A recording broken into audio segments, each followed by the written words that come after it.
Canonical cover or minimal cover. So basically, what is a canonical cover? Canonical cover is a smallest cover or a minimal cover which minimizes, like we can minimize or reduce our functional dependency.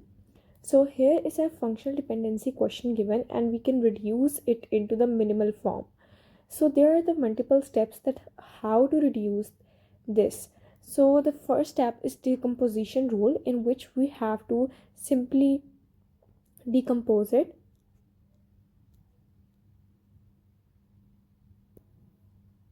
Let's start. For example, AB determines C.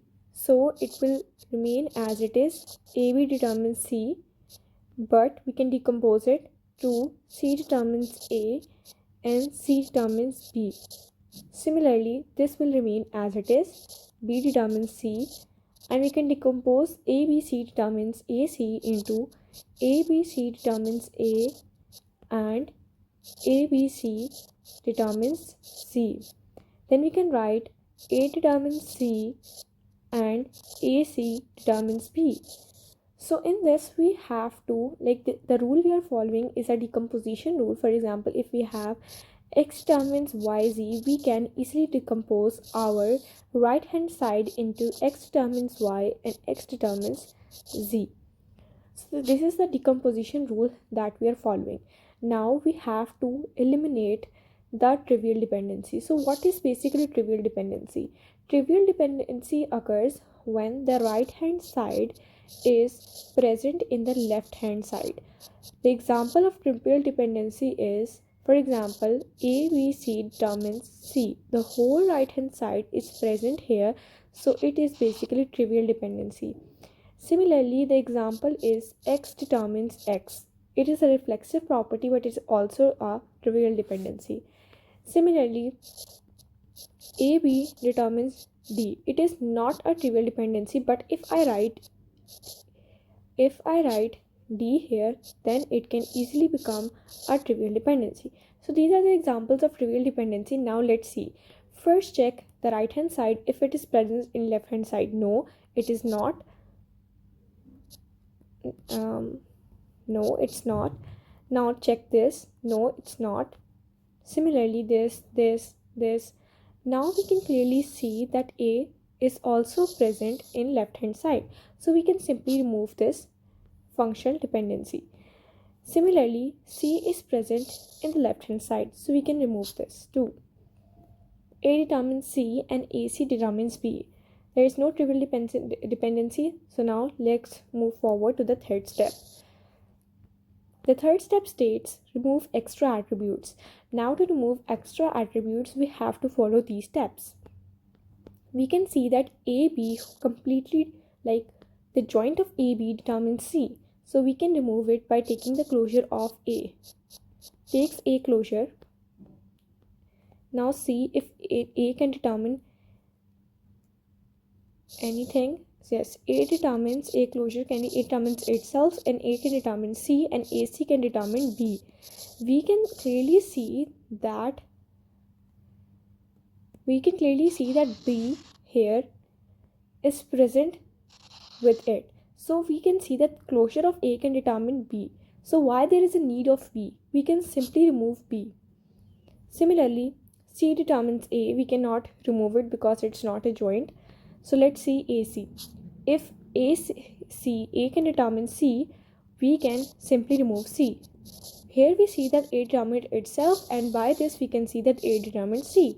So we can simply remove C. Why there is a need of C when A can determine C? So let's remove C. So now the last step is remove redundant FDs. We can remove redundant FDs like A determines C and A determines C. So we can remove A determines C. Similarly, check if there are any redundant FDs. No. So let's write and compile them all.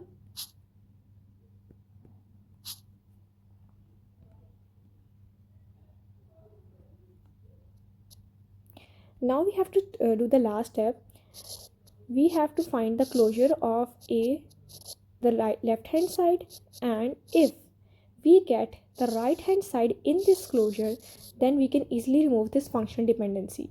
But we don't have to include this while checking the dependency. So let's just, for this time, we can hide it, like we can write it here. Now check the dependency.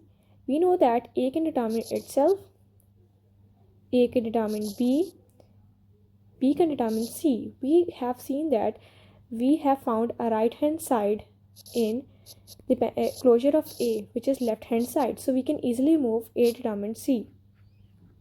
Similarly, take the closure of C. C can determine itself, C can determine B, now B can determine C, but anything can determine B? No, so we cannot remove this. Now check for C determines B. C determines itself, C determines A determines B. We can easily find B in its C closure, so we can remove this. Now check for B closure. B can determine itself. Can B be determined by any other thing? No, so we cannot remove this. Simply A closure, A can determine itself and nothing else. So the remaining thing is these three functional dependencies. So now let us check for the rules which can be applied. A determines B, B determines C, so we can simply say that A determines C, right? So we can reduce these by the help of a transitive property to A determines C. So A determines C and C determines A is the minimal cover. The answer can be unique depending upon your steps, so you don't need to worry if your answer does